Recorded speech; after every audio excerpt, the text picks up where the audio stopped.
뭐 시험이 나와요. 어느 분 할 차례인가요? 자매 한번 해보실래요? 잘 모르시는 예. 하겠습니다. 예. 만일 너희가 주어 외모로 사람을 취하면 스스로 죄를 목적어 짓는 것이니 스스로 율법이 주어 너희를 목적어 범죄자로 정하리라.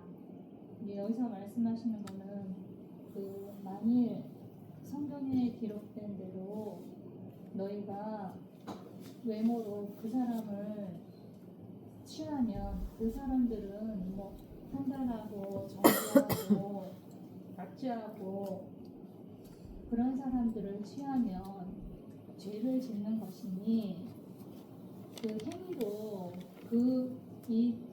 이 죄지은 사람들을 택하면 너희가 범죄자로 정하리라 이렇게 말씀하십니다. 네. 자, 좋습니다. 여기서 지금 제일 중요하게 들고 나온 게 뭐예요? 구절에서? 외모로 판단하지 죄를 취하지 마라 사람. 그쵸? 외모로 사람을 취하는 것 들고 나왔죠. 네. 그럼 아까 전에 그게 외모 이야기 했잖아요. 네. 외모. 그러니까 1절. 네. 1절에 사람을 외모로 취하지 말라. 그렇죠? 네. 그 외모가 행위라고 생각하시는 게 제일 쉽게 해석이 되는 거예요. 근데 이걸 외모를 그냥 가난한 자, 부한 자로만 생각해서 교회에 들어오는 이제 부자하고 돈 많은 사람하고 돈 없는 사람을 돈 있다고 막 높이고 돈 없다고 낮추는 그것만 딱 적용을 하면은 오류가 생기. 뭐 오류가 생겼다면 뭐 그것만 나는 피해가면 되잖아요. 그렇죠? 예. 근데 그게 아니잖아요. 만일 너희가 외모로 사람을 취하면 죄를 짓는 것이다 하는 것은 그 사람을 볼 때 그 행위로 사람을 보면 그것이 죄 짓는 거다. 죄를 짓는 거라 그러죠. 네. 근데 우리가 이게 이런 부분에서 죄를 짓는 데는 의식이 없는 거죠. 죄를. 저 사람은 율법적으로 딱 사람을 보고 옳다 그르다라고 딱 판단하는 것이 사람을 외모로 취하는 것인데 그것이 죄를 짓는 하마르티아. 이게 아주 대표적인 단어예요. 죄라는 게 하마르티아. 관역을 벗어나는 그 죄를 짓는 것. 아주 근원적인 죄를 짓는 거란 말입니다. 자, 그러니까 하나님이 그 사람을 사랑하시죠. 보세요. 내 이웃을 사랑하기를 내 몸과 같이 하라. 하나님은 원수를 사랑하신단 말입니다. 그러면 하나님이 아까 전에 내가 불신자가 누군가를 봤을 때 온전하게 보인다는 게 뭐냐면 하나님 그 사람 사랑한다는 뜻이에요. 하나님이 이제 그리스도 안에서 모든 사람을 받으셨죠. 하나님 모든 사람을 그리스도 안에서 다 받으셨어. 근데 내가 저 인간은 받고 이 인간은 안 받아. 그러면은 하나님이 지금 예수 그리스도를 통해서 모든 사람을 다 받았는데 그래서 로마서도 그리스도께서 우리를 받아 하나님께 영광을 돌리셨잖아요. 다 받아내셨잖아요. 근데 우리가 서로 안 받아. 그럼 로마서 전체를 어기는 게 되는 거예요. 로마서가 그리스도께서 우리를 받아 하나님께 영광을 돌리신 것 같이 너희도 서로 받아라. 이 로마서의 결론이에요. 근데 우리는 그 사람의 행위를 보고 예쁘면 받고 안 예쁘면 안 받아. 그것이 왕의 법을 완성하지 못하는 거예요.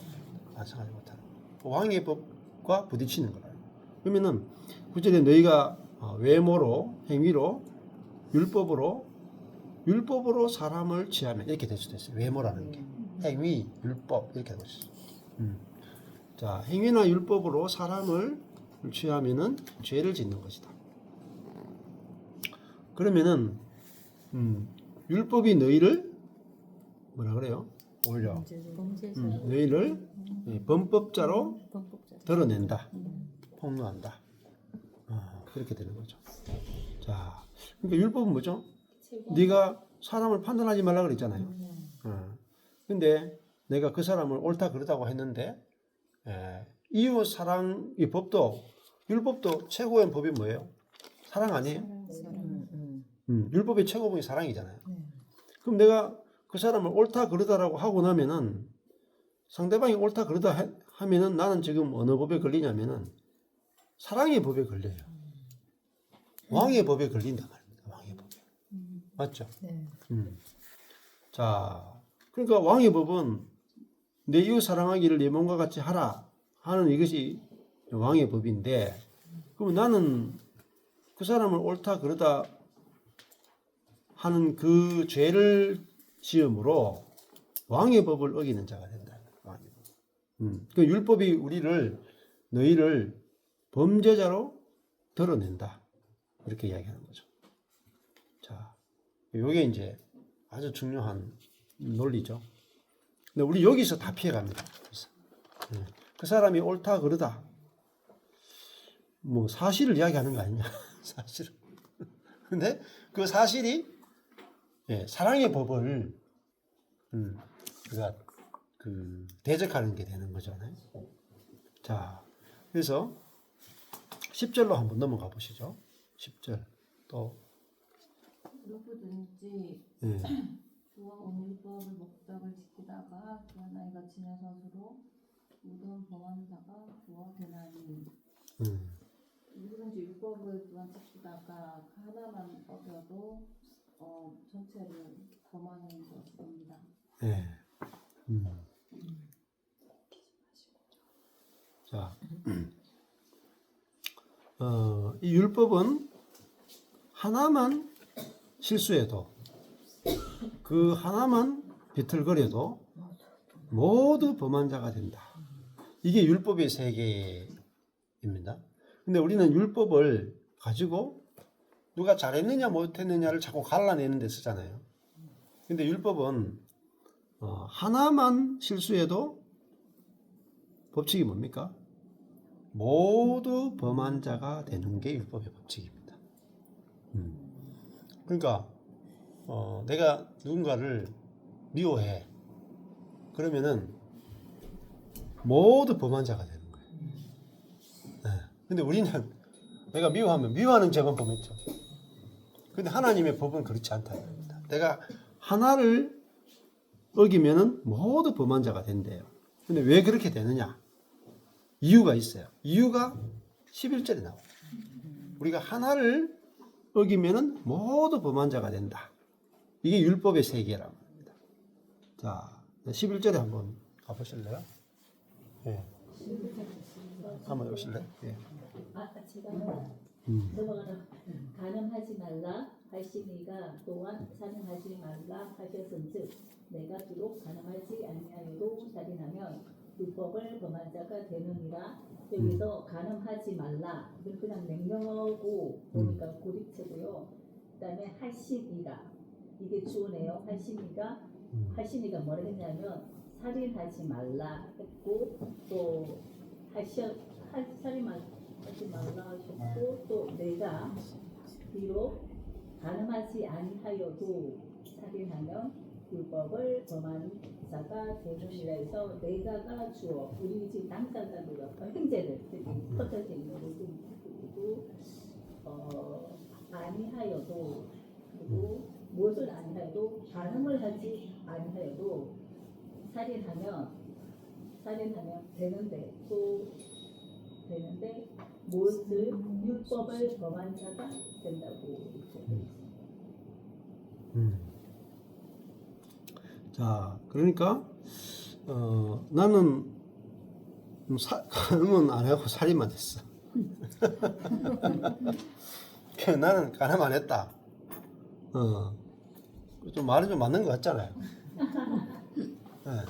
근데 살인하면은 모든 율법을 범한 자가 되는 거예요. 그러니까 한 가지 법만 어겨도 사실은 사형에 해당되는 거예요. 그러니까 완전해야 되는 거지. 율법의 세계에서 완전해야 되는 거지. 누가 더 많이 어겼고 덜 어겼고 없다 이 말입니다. 옛날에 무슨 일단 읽어보면 예. 가늠보다 이게 살인이 더 가벼운 걸로 이렇게 나와있네요. 예. 이렇게 보면 우리가 보기에는 살인이 가장 나쁜 죄라고 생각되는데 예, 예. 그렇죠. 뭐 미워해도 살인 아니겠어요? 예. 그렇잖아요. 예. 자, 그렇죠. 그런 것도 있죠. 예. 자, 옛날에 이제 그런 제가 군 부대 훈련소 갔을 때 그 조교가 그런 이야기를 재밌는 이야기를 해주더라고요. 어떤 이제 이게 총 쏘는 그 날이 총 쏘는 게 있는데 어떤 사병 둘이 이렇게 있었는데 총을 딱 보니까 총이 너무 작은 거예요. 총알이 너무 작아. 그래가지고 우스갯소리죠. 총알이 너무 작아가지고 야 이거 가지고 사람이 죽겠냐. 그래가지고 야 이게 총 쏜다고 이거 그냥 따끔하지 않겠냐. 이러면서 장난치는 거죠. 그래가지고 한번 쏴보자 둘이. 그래가지고 가위바위보 해가지고 이기는 사람이 쏘고 지는 사람이 맞는 걸로. 그래가지고 총을 이렇게 딱 쏘려고 하는데 이제 이긴 사람이 진 사람을 총을 딱 쏘려고 하니까 총 맞는 사람이 뭐라 할줄 아세요? 네. 살살 쏴라. 그러니까 살살 쏘면 안 죽을 것 같잖아요. 살살 쐈는데 죽었다는. 그러니까 이게 똑같아요. 우리가 뭐 나는 작은 죄를 지었으니까 나는 작은 살살 지었단 말이야. 죄를 살살 지었단 말이야. 저 사람은 세게 지었다 이 말입니다. 그러니까 살살 지은 사람이 세게 지은 사람 보고 막 욕한다 이 말. 그게 뭐냐? 그게 율법의 세계라. 자아의 세계라. 그러니까 지금 외모로 사람을 취하는 이 죄 있잖아요.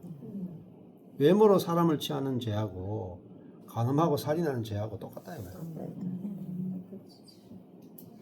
그렇죠? 예. 네. 우리 똑같은데 외모로 사람을 취하는 거는 살살 죄를 지은 거고 간음하고 살리는 건 세게 지은 거라. 그러니까 살살 지은 사람은 이 부자라 부자. 맞죠? 세게 지은 사람은 가난한 자인 거라. 그러니까 나는 작은 죄를 지었는데 니는 보내 큰 죄를 지었네. 예? 그러면서 막 상대방을 법정을 끌고 가서 막 판단하는 거. 그럴 수 없죠. 둘 다 죄를 지은 자잖아요. 네. 그러면은 우리가 옛사람으로 치면 죄가 많이 나오는 사람이 있고 상대적으로 적게 나오는 사람이 있습니다. 근데 우리 옛사람은 많이 나오나 적게 나오나 옛사람은 다 죽어야 된다. 네. 자, 이게 알아져야 확실히 죽어요. 확실히 죽어요. 안 그러면 안 죽습니다. 네. 자, 이게 너무 중요한 거예요. 예, 그 다음에 12절 한번 더 보실래요? 예. 예. 너희는 이 주어고 그 다음에 밑에 보면 말도 하고에서 하고 서술어 행하기도 하라에서 하라가 서술어 이 보면은 이제 심판을 받을 자처럼 자유의 율법대로 심판 받을 자처럼 이건 보석체인데 기타어에 들어가고 밑에 말도 여기에서 그 말도지만은 그 이게 목적인 것 같아요. 말도 행하기도 이게 목적으로 해석을 하면 말을 하고 행하기를 하라 이렇게 되는 것 같습니다. 그렇네요. 그래서 우리가 이제 너희는 자유의 율법대로 이 자유율법이 목사님 밑에 13절에 나온 긍휼이라고 말씀을 하셨거든요.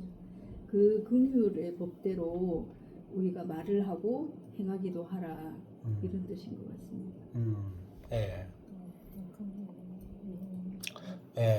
예. 이 율법 그러니까 우리가 그 아까 전에 외모로 사람을 취하는 거나 간음하고 살인하는 거나 우리가 하나만 거쳐도 모두 범한자가 되죠. 예. 그러니까 율법도 깊이 들어가면은 당신이나 나나 똑같이 심판받을 자라는 거잖아요. 그죠? 예.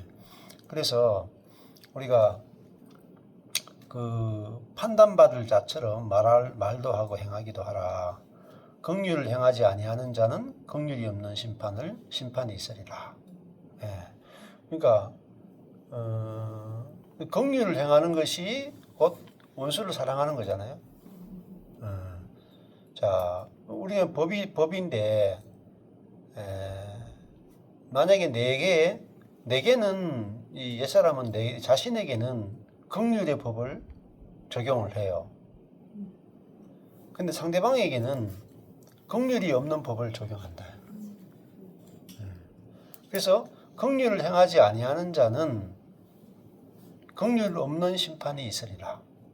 근데 결국은 긍휼은 불쌍히 여기는 거잖아요. 그러면은 상대방에 대해서 긍휼이 없으면 내가 상대방에 대해서 긍휼이 없으면 그 긍휼이 없는 마음을 가지고 상대방의 긍휼을 없이 하는데 그게 그대로 내한테 넘어와요. 내가 상대방에 대해서 긍휼이 없으면 내 자신에 대해서 긍휼이 없습니다. 깊이 들어가면 내가 상대방에 대해서 율법을 들이대면 율법을 들이대는 나를 또 내가 율법으로 정죄해버려요. 그러면은 이게 긍휼을 행하지 아니하는 자 하는 거, 불쌍히 여김을 행하지 아니하는 자는 불쌍히 여기는 것이 없는 심판이 있으리라. 그래서 내가 내 자신을 형제를 판단하는 그 기준을 가지고 내가 내 자신을 심판하게 되는 거잖아요. 자, 그래서 긍휼은 심판을 이기고 자랑한다. 이렇게 나가는 거죠. 자, 그래서 너희는 그 자유의 율법, 자유의 법대로 심판받을 자처럼 말도 하고 행하기도 하라. 자, 그래서 우리가 이 법 자체가 상대방에게 어떻게 적용하느냐에 따라서 내게도 그대로 적용하는 거잖아요. 예, 그러면 이게 자유의 법은 긍휼의 법이잖아요. 긍휼. 그래서 상대방에 대해서 긍휼이 있는 법. 그러면 사실은 율법도 진짜 율법이 말하고자 하는 최고의 내용은 뭐냐면 왕의 법이죠. 왕의 법. 율법은 이웃 사랑의 법이잖아요. 그 율법의 정신은 사실은 이웃 사랑의 법이라. 그러면 이웃 사랑의 법이니까 그게 자유의 법이란 말입니다. 자유의 법. 자, 그러니까 그 내 원수를 사랑하는 그 법, 그 법에 의해서 우리가 심판받을 자처럼 말도 하고 행하기도 하라. 자, 이 법이 최고의 법이란 말입니다. 원수 사랑의 법. 근데 내가 이 법을 어겼어요. 원수 사랑의 법을 어겼어. 그러면은 내게도 똑같이 원수를 사랑하라는 왕의 법이 있는데, 그러니까 내가 이웃을 심판하잖아요. 원수를 심판하잖아요. 그러면 내게도 똑같이 내가 내게 똑같이 나를 심판해. 똑같이. 자, 이게 자유의 법은 결국은 그거잖아요. 이 원수 사랑의 법이란 말입니다. 긍휼의 법이란 말입니다. 사랑의 최고봉은 율법의 최고봉은 사랑이다. 사랑. 그래서 자기가 쓴 법대로 이 자유의 율법에는 자기가 쓴 법대로 자기에게 돌아온다 이 말입니다. 이게 다른 말하면 심은 대로 거둔다는 말과 똑같아요. 그래서 13절로 넘어가는 거잖아요. 13절 한번 보실래요?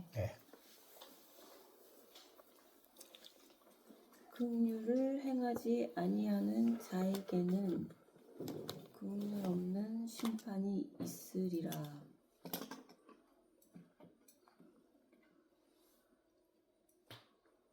주어가 어디로 갔는지.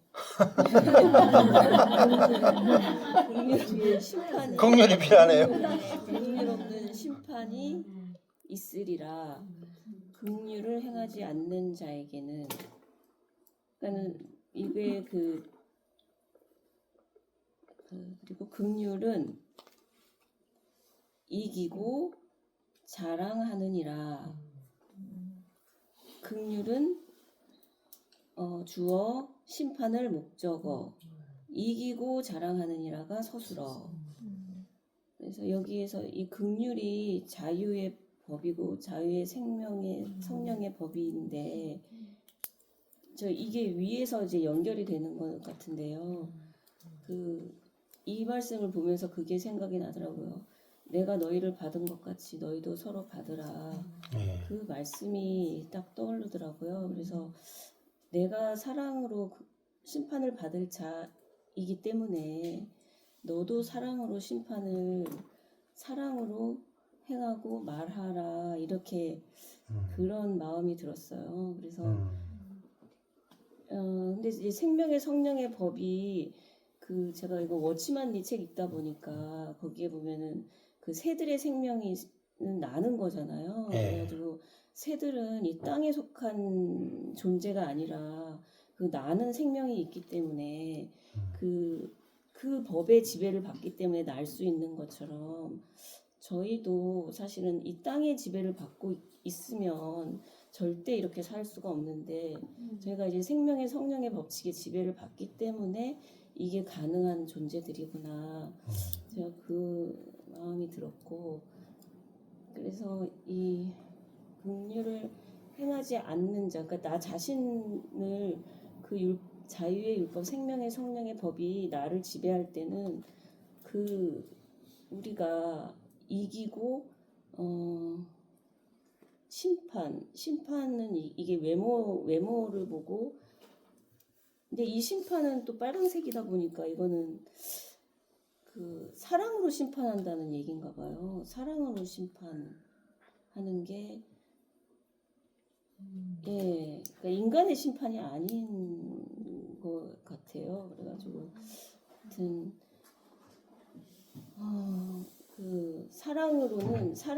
사랑에서 오는 그 심판, 이게 생명의 성령의 법칙대로 하는 그 심판은 이기고 우리가 이 세상을 이기고 그거를 또 이 사람들에게 그리스도의 존재를 나타내는 그런 자랑이 가능하게 하는 게 아닌가 그렇게 해석이 됩니다. 좋습니다. 심판이 없다는 것 같은데 이게 왜냐면 앞에 사랑의 심판이라서 그렇죠. 이게 인간의 심판이 아닌 것 같아요. 심판 안 한다는 말인 것 같아요. 긍휼하면 심판이 없잖아요. 네. 맞죠? 긍휼은 심판이 없죠. 판단이 없다는 그렇죠. 얘기겠죠. 그 사랑은 심판이 없는 거잖아요. 사랑은. 그래서 긍휼은 심판을 이기고 자랑한다. 긍휼이 자랑하는 거잖아요. 네, 긍휼은 자랑한다. 여기서는 그런 심판이 아니고 하나님 앞에서 그 심판을 보좌 앞에서 심판을 말씀하는 것 같은데 그렇죠. 그것도 되고 이제 또 우리 안에서 이루어지는 심판도 어서오세요. 지금 오신 분에 라고도 볼 수 있거든요. 그러니까 크리시스, 자유의 율법대로 판단받을 자처럼 말도 하고 행하기도 하라. 긍휼을 행하지 아니하는 자에게는 긍휼 없는 판단이 있으리라. 긍휼은 판단을 이기고 자랑하느니라. 이렇게 번역할 수도 있어요. 그러면은 우리가 긍휼은 이제 옳다 그르다를 딱 판단한 다음에 그거를 심판하는 게 아니잖아요. 옳다 그르다 해놓고 그르다는 게 딱 나왔는데 거기에 심판하는 게 아니고 불쌍히 여기잖아요. 자, 그게 원수사랑이잖아요. 맞죠? 원수사랑. 자, 이게 긍휼의 법이죠. 긍휼. 그래서 긍휼이 있게 되면 그 심판이 없죠. 긍휼 없는 심판. 하는 것은 긍휼이 없는 심판하면 옳다 그르다를 가지고 딱 해버리면은 무자비하잖아요. 근데 긍휼이 심판을 이기죠. 긍휼.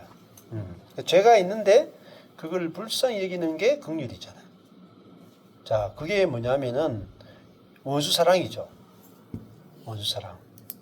그게 8절에 내 이웃 사랑하기를 내 몸과 같이 하라. 근데 내 이웃을 보고 판단하면 그 심판이 되잖아요. 맞죠? 근데 내 이웃에 대해서 판단이 났는데 적용은 뭐냐? 긍휼이에요. 그러면은 심판이 없죠. 그러면 똑같습니다.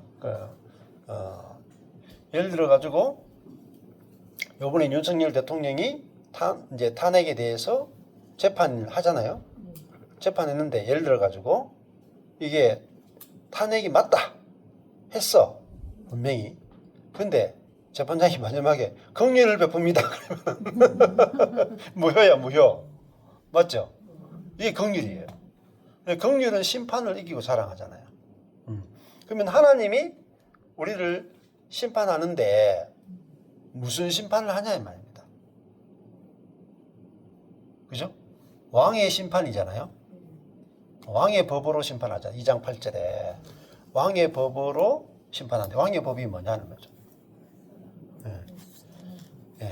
긍휼의 재판한다는 겁니다. 긍휼의 재판. 하나님 우리를 긍휼로 다스리잖아요.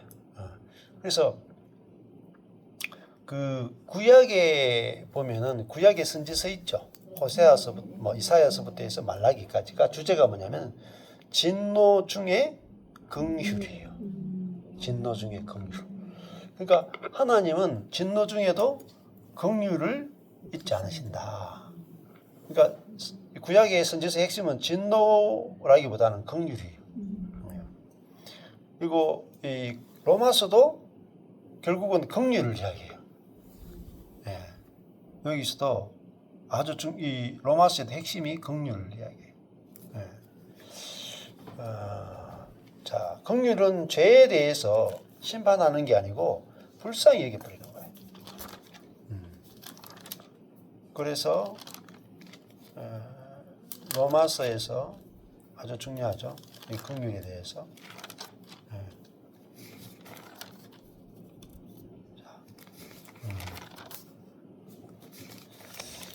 이게 긍휼에 대해서 여기 나오죠. 로마서 9장에 가보시면은 이 긍휼에 대해서 나와요. 로마서 9장 15절에 가보면은 모세에게 이르시되 내가 긍휼히 여길 자를 긍휼히 여기고 불쌍히 여길 자를 불쌍히 여기리라. 굉장히 커져 있어요. 로마서 9장에서. 그리고 9장 16절에 보면은 긍휼히 여기시는 하나님으로 말미암는다. 이렇게 말하고 9장 18절에 그런즉 하나님께서 하고자 하시는 자를 긍휼히 여기신다. 그리고 9장 27절에 긍휼의 그릇이다. 이렇게 이제 나오거든요. 이 긍휼이라는 단어 9장에 로마서 9장에 나오는 이 긍휼이 이제 그 구약 시대 때 하나님의 사랑은 바로 긍휼의 사랑이다. 이렇게 보는 거죠. 여기서도 읽어보면은 하나님의 예정된 자가 있는 것처럼 이렇게 느껴집니다. 야고보서에서는 그렇죠. 근데 여기서는 예정된 자가 있고 그런 하나님이 그릇도 질그릇을 만들고 바로도 그렇잖아요. 그걸 어떻게 해석을 자, 그러면 긍휼이라 하는 것은 우리가 이 온 율법을 지키다가 그 하나에 그치면 모두 범한 자가 되잖아요. 그러면 모든 사람이 진노 아래에 있어요. 모든 사람이 하나님의 진노 아래에 있는데 하나님께서 그 가운데 어떤 사람은 진노의 그릇이고 어떤 사람은 긍휼의 그릇이도 이렇게 이야기하잖아요. 그러니까 출발이 모든 사람은 진노 받아야 마땅한 존재라. 근데 그 가운데 우리에게 긍휼을 베푸셨죠. 그럼 우리가 여기 앉아 있는 분들은 다 뭐냐면은 긍휼의 그릇인 거죠. 긍휼을 입은 거잖아요. 그러니까 긍휼이라고 하는 건 뭐냐면은 이런 거죠. 내가 잘해서 여기 온 사람 없다 이 뜻입니다. 그 무슨 말이냐면 내가 못해서 왔다. 가난한. 자, 이게 중요해요. 잘해서 온 사람은 긍휼의 그릇이 아니죠. 맞잖아요. 못해서 왔다. 긍휼의 그릇이죠. 그러니까 못해서 와서 긍휼의 그릇에 왔으니까 우리가 할 말이 없네. 안 그래요? 그러니까 내가 못해서 긍휼 입었잖아요. 하나님께서. 그러니까 내가 하나님의 긍휼로 내가 구원받았고 긍휼로 하나님의 백성이 됐죠. 그러니까 나의 나된 것은 하나님의 긍휼 때문이잖아요. 그러니까 내가 옆에 사람 보고 니는 긍휼을 입을 조건이 안 돼. 그럴 수 없다. 니는 긍휼 없는 심판이 있어야 돼. 안 돼. 그 말은 나는 내가 긍휼로 온 게 아니고 잘해서 왔다가 되는 거죠. 그럼 이게 말이 안 맞는 거잖아요. 그래서 우리가 지금 하나님의 긍휼로 심판이 없어졌잖아요. 긍휼이 있는 심판을 받았잖아요. 그 심판이 무효란 말입니다. 예? 무효가 된 거죠. 그래서 내가 하나님이 나를 불쌍히 여겨서 내가 구원받았다. 그걸 뭐라고 말하냐면 그걸 선택이라 그래. 선택. 부르심과 선택이라 그래. 그러니까 그런 측면에서 부르심과 선택이라 그래요. 근데 우리는 이제 내가 선택받았느냐 안 받았느냐라는 거기에 너무 포커스를 맞춰지는 거예요. 선택받았느냐 안 받았느냐는 하나님의 은혜를 강조하기 위해서 쓰는 거예요. 근데 우리는 자꾸 그걸 택자만 선택했고 어떤 사람은 택했고 어떤 사람은 선택하지 않았다라는 그 포커스에 너무 포커스를 두면 안 돼요. 포커스는 하나님의 은혜를 말하기 위해서 우리에게 이야기해 주는 거잖아요. 그러면은 사실은 모든 십자가는 모든 사람에게 긍휼을 베푸신 거란 말입니다. 모든 사람에게. 그게 긍휼이죠. 근데 그 긍휼을 다 베푸셨는데 그 긍휼을 이제 눈이 떠지는 사람이 있고 그 긍휼에 눈이 안 떠지는 사람이 있는 거잖아요. 그러니까 이거 보면 가난한 자는 긍휼이 필요하니까 거기에 대해서 눈이 떠지는 거예요. 그래서 아까 전에 여기 2장 5절에도 하나님의 세상에 대해서는 가난한 자를 택하사 믿음에 부유하게 하시고 이렇게 했다. 그러니까 근데 나는 하나님의 긍휼이 필요합니다 하는 것을 내가 어떻게 깨달을 수 있겠어요? 못 깨닫습니다. 그렇잖아요. 그러니까 만약에 나는 하나님의 긍휼이 필요한 게 아니고 하나님 조금만 나를 도와주세요. 조금만 도와주면 내가 잘 살 수 있습니다. 그거는 긍휼이 필요한 게 아니고 도움이 필요한 거죠. 근데 긍휼이라 하는 것은 가망성이 없죠. 가망성이 없고 내가 못났고 죄인이고 심판받아 마땅한 자죠. 심판받아 마땅한 자인데 하나님께 도움을 받을 자가 아니고 긍휼을 입어야 될 자란 말입니다. 긍휼을. 자, 우리가 사업에 실패한 사람은 도움을 입을 자라죠. 그런데 살인죄를 지은 사람은 도움을 입을 자가 아니고 긍휼이 필요한 자랍니다. 그래서 나의 나된 것이 그 하나님의 긍휼로 되어졌구나. 이게 이제 알아져야. 그래서 이 왕의 법은 긍휼의 법이란 말입니다. 긍휼의 법. 이 긍휼의 법을 완성하면 잘하는 것이다. 이렇게 말하잖아요. 그러니까 내가 하나님의 긍휼의 법에 적용을 받았잖아요. 그래서 내가 하나님의 긍휼의 법을 받았기 때문에 내 이웃에게 긍휼의 법이 나간다는 겁니다. 하나님의 긍휼이 나가는 거죠. 이게 이웃 사랑이잖아요. 자, 그래서 믿음은 내가 하나님의 긍휼을 입었다 하는 걸 믿는 거잖아요. 그러면 그 믿음에서 뭐가 나오냐? 긍휼의 사랑이 나오는 거죠. 사랑. 자, 그렇게 이제 우리 믿음과 행위는 두 개가 연결된다고 볼 수가 있어요. 두 개가. 믿음 자체가 하나님의 긍휼을 믿는 거잖아요. 그래서 나의 나된 것이 긍휼로 됐다. 이게 아주 핵심적인 부분이죠. 자, 그러면은 그게 14절로 가면 이제 믿음과 행위에 대한 부분을 본격적으로 나가게 돼요. 자, 그러면 14절 또 해볼까요? 조금 더 연결해서. 14절 한번 우리 하실 수 있으신가요? 예? 못합니다. 그러면 우리 권은정 선교사님. 네, 형제들아, 대상이 나왔고 현재 대상, 네, 형제들아,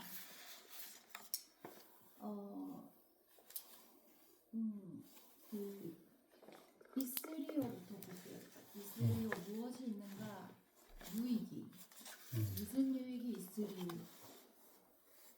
그러면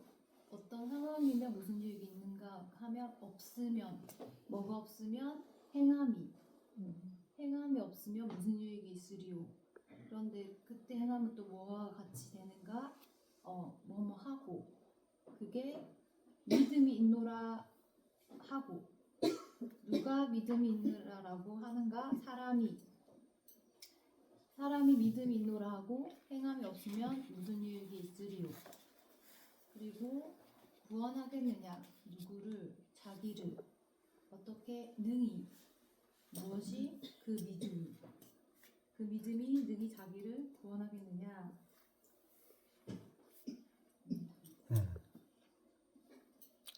자, 여기 이제 행함이 없는 믿음이 나오죠. 행함이 없는. 그러면 행함이 뭐겠습니까? 행함이 빨간색이죠. 긍휼. 그렇죠. 앞에 13절에 빨간색 긍휼이 나왔잖아요. 예. 그러면 사람이 믿음이 있노라 하고 긍휼이 없으면 무슨 이익이 있으리요? 그 믿음이 능히 자기를 구원하겠느냐? 그러니까 긍휼이 없는 믿음은 없다는 거예요.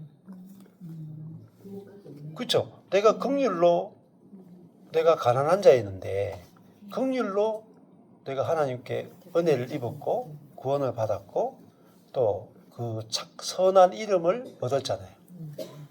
예. 내가 잘해서 받은 게 아니잖아요. 그러면 내 믿음 자체가 내가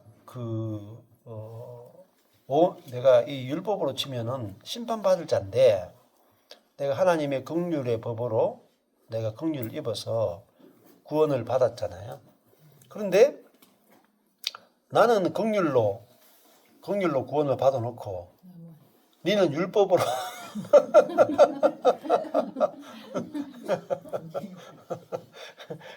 그렇죠? 네. 그게 말이 되겠느냐 이 말이죠. 말이 되겠느냐. 응? 사람이 하나님의 은혜와 긍휼을 믿노라 하고 자기는 다른 사람에게 니는 네 옳고 그름에 대해서 판단을 받아야 돼. 이렇게 한다면 무슨 이익이 있겠느냐. 그 믿음이 능히 자기를 구원하겠느냐. 그 사람의 믿음 자체가 잘못됐다는 거죠. 예, 그러니까 진짜로 내가 긍휼로 내가 구원받았으면 상대방에게도 긍휼이 나가는 거잖아요. 근데 그 대부분의 믿음이 내가 잘해서 그래도 뭔가 하나님이 나를 선택할 만한 조건이 아니겠나 이렇게 생각한단 말이에요. 자, 그러니까 이 사람이 생각한다니까. 내가 어떻게 하나님께 선택을 받았지? 내가 도대체 뭘 잘했기 때문에 하나님 나를 이렇게 축복하시나? 어떤 목사님이 그런다니까. 내가 개척교회 할 때 그때 비가 올 때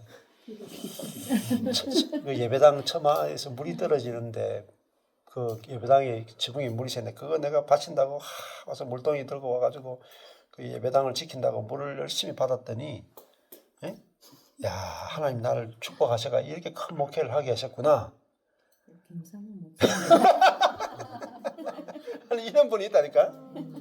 그러니까 그러면 이제 다른 사람한테도 여러분도 예배당이 물 새면은 물동이 잘 받으면은 나처럼 복 받습니다 이렇게 했나요 말이에요. 그러면 나는 하나님께 긍휼을 입은 게 아니죠. 내가 한 것에 대해서 보상을 받았잖아요. 그러니까 내가 그것으로 하나님께 복을 받고 축복을 받았으면 다른 사람이 보면서 저 인간은 복 받을 짓을 안 하네. 저주 받을 짓만 하네. 이렇게 보인단 말입니다. 그렇잖아요? 근데 내가 복 받을 짓 한 게 하나도 없는데 내가 율법을 하나만 어겨도 모두 범한 자가 되는데 내가 하나님으로부터 구원받을, 부름받을, 은혜받을 하나님의 자녀가 될 어떤 조건도 없었어요. 우리에는 어떤 조건도 없었어. 근데 하나님이 우리를 불러주셨고 우리에게 성령을 주셨단 말입니다. 그러니까 우리의 어떤 구원은 철저하게 하나님의 긍휼에 의해서 이루어진 거죠. 그래서 긍휼의 그릇이다. 로마서 9장에서 그렇게 긍휼을 받은 그릇이다 이런 말입니다. 그러면 나의 나된 것이 긍휼로 되어진 것이라면은 난 나이 다 된 것은 긍휼로 됐지만 너는 율법으로 돼야 돼. 이러면 이제 이게 앞뒤가 안 맞는 거죠. 그럼 그 사람이 정말로 긍휼로 구원받은 사람인가를 점검해 봐야 된다. 예. 자, 그렇게 되겠죠? 예. 그 다음에 15절 한번 넘어가 볼까요? 15절. 자기가 할 차례입니다. 만일 형제나 자매가 헐벗고 일용할 양식이 없는데, 여기서 하늘 전미사 하늘색 찾으면 형제나 자매가, 하늘색이니까 이게 주어 형제나 자매가, 까만색이 지금 헐벗고 없는데, 이렇게 동사 서술어가 두 개인데요. 형제나 자매가 헐벗고 일용할 양식이 없는데, 예, 그런 상황이랍니다.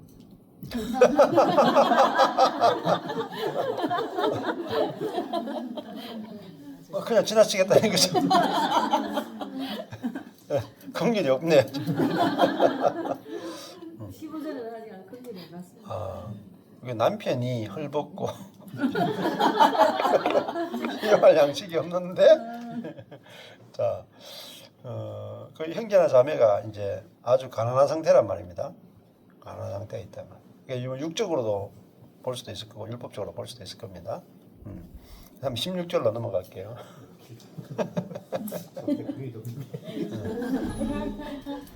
네, 너희 중에 누구든지 그에게 이르되 너희 중에 누구든지 주어고요. 그에게 목적어 이르되 서술어. 그래서 이제 이르는 말이 이제 평안히 가라, 더욱게 하라, 배부르게 하라 하며 그 몸에 쓸 것을 주지 아니하면 서술어. 그 몸에 쓸 것이 목적어. 그리고 무슨 이익이 있으리요? 여기가 서술어.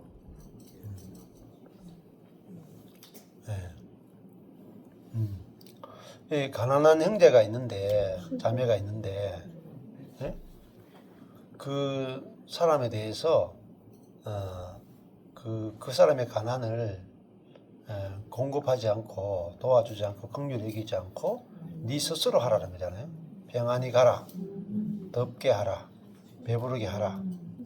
네가 하라는 거잖아, 다. 평안히 가라, 더욱게 하라, 배부르게 하라. 이 율법이죠, 다. 네가 하라. 그 율법을 주는 거란 말입니다. 그 몸에 쓸 것을 주지 않냐면은 우리는 사람이 스스로 할 수 없다. 그러면은 성령으로 하게 되는 것이고 또 육적인 것도 마찬가지잖아요. 우리가 정말 하나님께 긍휼을 입은 자면은 형제 자매나 어떤 뭐 그런 어떤 연약한 교회나 여러 가지 봤을 때 그 사람이 스스로 하게 하는 게 아니고 그 사람에게 필요한 것을 주는 거죠. 그게 진짜 행함이죠, 행함. 긍휼을 그 사람에게 필요한 것은 긍휼이잖아요. 근데 긍휼을 주지 않고 네 스스로 하라 하는 것은 그 사람은 지금 스스로를 구원할 힘도 없고 자기 스스로 할 수 있는 힘도 없는데 스스로 하라고 하는 것은 긍휼이 없는 거잖아.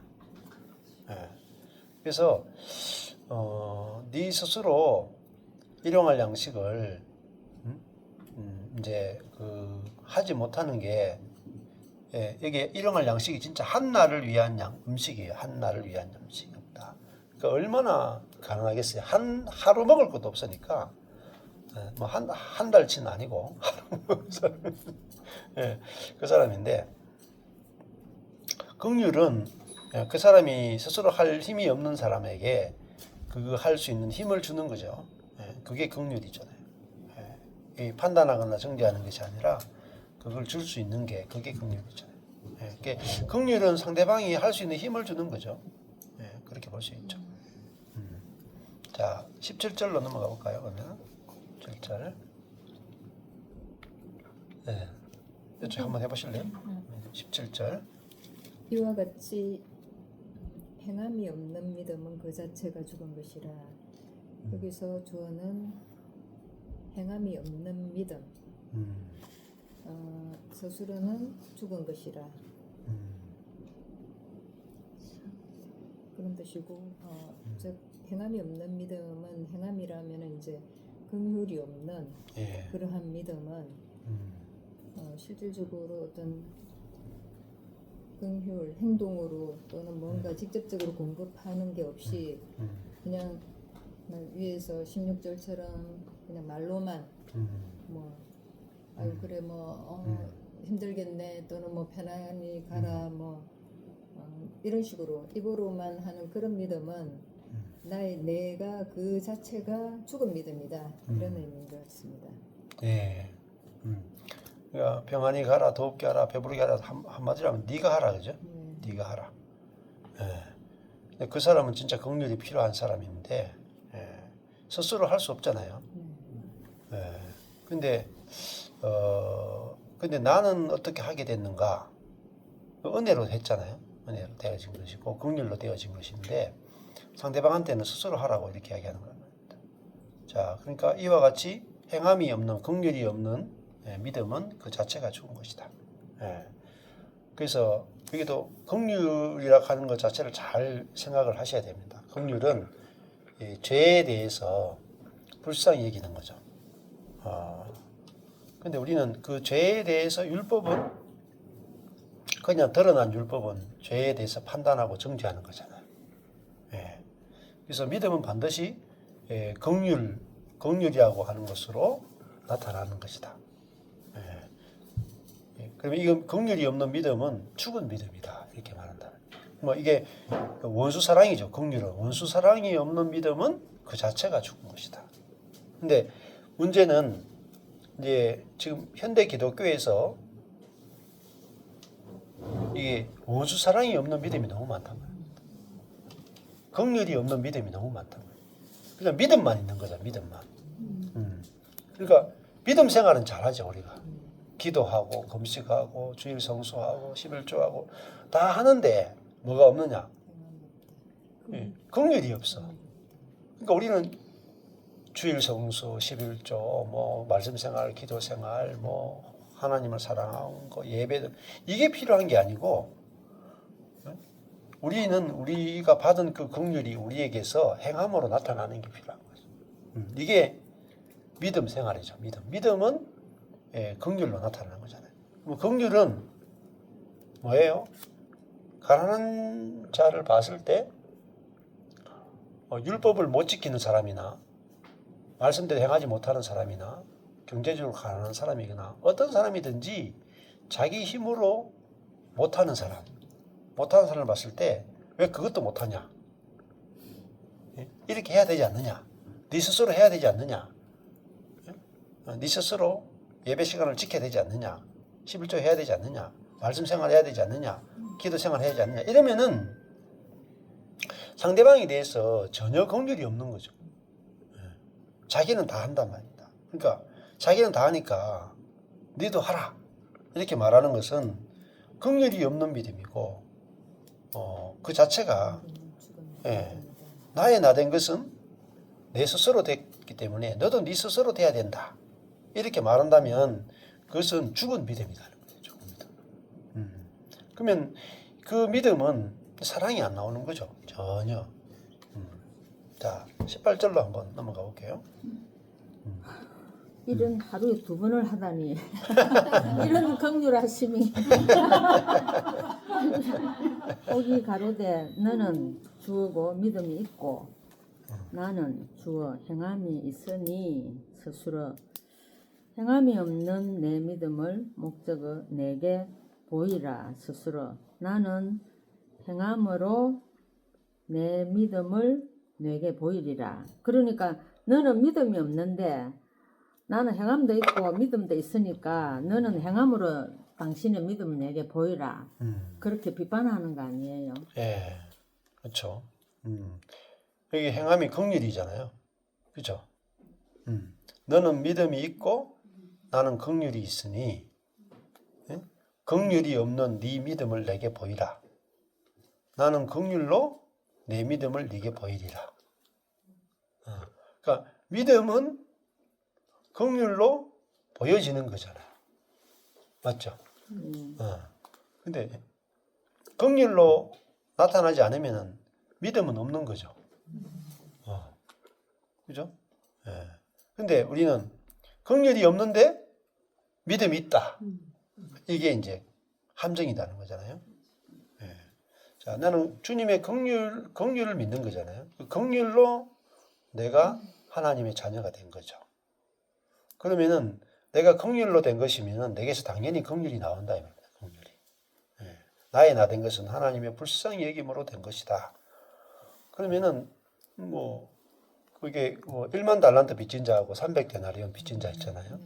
그러면 내가 진짜 1만 달란트 탕감받은 그 긍휼이 있으면 내가 300데나리온 빚진 자를 만났을 때 300데나리온 그거 하나 못 갚아주겠습니까? 근데 거기서 문제가 진짜 그 사람 자체가 아직까지 그 부패한 존재라는 거잖아요. 예. 근데 우리가 그리스도 안에서 죽고 부활한 그 생명 안에서 보면은 그 생명은 내게 받은 것이 그대로 나타나는 거예요. 그대로. 예. 자, 그래서 믿음은 뭐로 나타나느냐? 긍휼로 나타난다 하는 것을 여기서 확실히 볼 수 있죠. 예. 그 다음에 이 믿음과 행함이 분리되는 것이 얼마나 무서운 것인가 하는 게 이제 그 다음 절에 나와요. 예, 19절 보시죠. 예. 19절. 내가 하나님은 하나님 한 분이신 줄을 믿느냐? 내가 주어 한 분이신 줄을 목적어 믿느냐? 서술어 바라는도다 서술어 귀신들도 주어 믿고 떠느니라 서술어.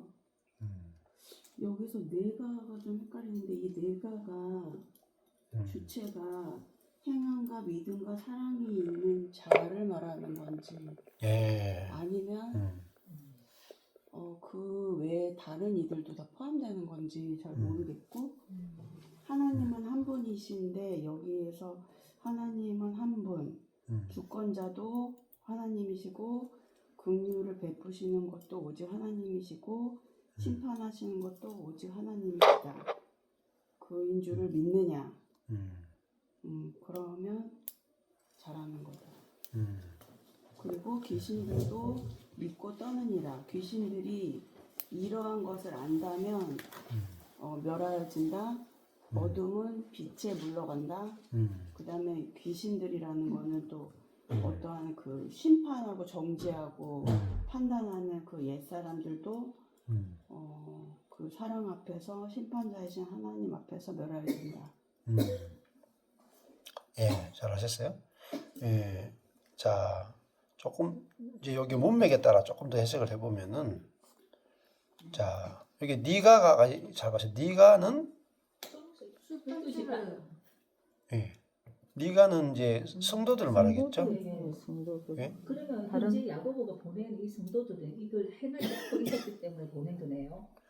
그렇죠. 여기 니가 그러니까 야고보가 보낸 편지 수신자들이 하나님이 한 분이신 줄 믿죠. 예, 그러니까 니가가 이제 이게 초록색이 돼 있죠. 그러면 18절에 내가랑 다른 내란 말입니까? 네, 여기는 왼수색이라서. 보라색. 그렇죠. 보라색에서 보라색은 그거잖아요. 구원자는 예, 예, 하나님을 대적하는. 아니 왼수색도 있잖아요. 제일 마지막에 내 믿음을 내게 보이라. 내 믿음을 네게 보이리라. 아 이게 보이리라. 내게. 이거와 이 내가 다릅니까? 나는 이 네가 그렇죠. 그렇죠. 다르죠. 예. 예. 여기서 하나님을 한 분이신 줄 믿는 네가죠. 그렇죠? 예. 근데 여기 위에 18절의 네가는요. 행함으로 믿음을 보이는 네죠. 예. 나는 행함으로 내 믿음을 네게 보이리라. 근데 여기서 나는도 이게 잘못된 거 같은데 그러면은 맞죠? 너는 믿음이 있고 행함이 있고 나는 행함이 있으니까 나는이 초록색이 되면 안 되겠죠. 두 번째 나는이 행함이 있는 믿음이니까 맞죠? 너는 믿음이 있고 나는 행함이 있으니 첫 번째 너는 믿음만 있는 사람이고 두 번째 나는 믿음과 행함이 있는 사람이죠. 그러니까 초록색이 되면 안 되고 이게 뭐죠? 보라색이 되면 안 되고 초록색이 돼야 되죠. 그러니까 행함이 있는 내도 초록색이 되겠죠. 예. 그리고 내게 보이라 할 때 내는 그 행함이 없는 너는 요거는 보라색 맞네요. 행함이 없는 내 믿음이니까. 그렇죠? 그리고 내게 보이라 할 때 내는 행함이 있는 사람이잖아요. 그러니까 긍휼이 있는 이 초록색이 돼야 되죠. 예. 나는 내 이게 나한테 예. 예. 이게 18절 같은 경우는 제가 생각할 때는 예. 그러니까 A는 믿음이 있고 예. B는 즉 나로 이제 얘기하는 건데 예, 예. B는 행함만 있는 사람이다. 예. 그런데 즉 A는 이제 믿음만 있고 행함이 없으니까 예. 행함이 없는 네 믿음을 내한테 보이면 예. 나는 행함으로 내 믿음을 네한테 보인다. 즉 이 얘기는 그 밑에 있는 그 네가 하나님을 한 분이신 줄을 믿느냐라는 말을 하기 위해서 예. 얘기한 게 아닌가 싶거든. 즉 그렇죠. 믿음과 맞아요. 행함은 별개가 될 수가 없다. 그렇죠. 하나님도 그렇죠. 한 분이시듯이 예. 그걸 얘기하기 위해서 18절에 이런 식으로 따로 떼갖고 얘기를 한 게 아닌가 싶은데요. 그렇죠. 예, 맞아요. 그러니까 믿음과 행함은 분리될 수 없죠. 예. 그래서 이 사람이 행위가 있다는 것이 오히려 믿음이 있다는 증거가 되죠. 예. 그러니까 제일 마지막에 나는 행함으로 갈 때 나는 초록색이죠. 나는 사실은 나는 행함으로 초록색 내 믿음을 맞죠. 자, 이 긍휼로 나의 믿음을 너에게 보이리라. 이것도 보이리라도 초록색이 돼야 되겠죠. 맞잖아요. 너무 실수가 많네. 예, 그러니까 이 사람은 행함과 믿음이 다 같이 있죠. 맞죠? 행함으로 믿음을 보여줄 수 있으니까 행함과 믿음이 같이 있는 거잖아요.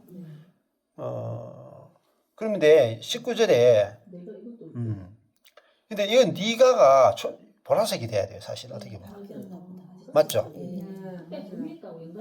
반대로 돼야 돼요. 보라. 허탄한 사람한테 있거든요. 그렇죠. 허탄한 사람이 19절의 사람이라. 그러니까 이 허탄한 네가 하나님은 한 분이신 줄을 믿느냐? 잘한다. 잘해. 비꼬는 거예요. 비꼬는 거. 잘한다. 귀신들도 믿고 떠느니라. 그러니까 귀신들도 뭐는 있어요? 믿음은 있지. 믿음은 있죠. 하나님이 살아계시다는 믿음이 있죠. 긍휼은 없다 이 말 아니에요. 그렇죠. 그렇죠. 긍휼은 없고 귀신은 또 하나님은 그렇죠. 그렇죠. 귀신들도 믿음 생활 안 해. 그죠? 근데 긍휼이 없어. 귀신들도 믿고 뜬다. 그러니까 믿음이라 하는 게 얼마나 허상일 수 있는가 하는 걸 이야기하는 거죠. 예, 잘한다. 20절 해볼까요? 예. 하루에 2번 하는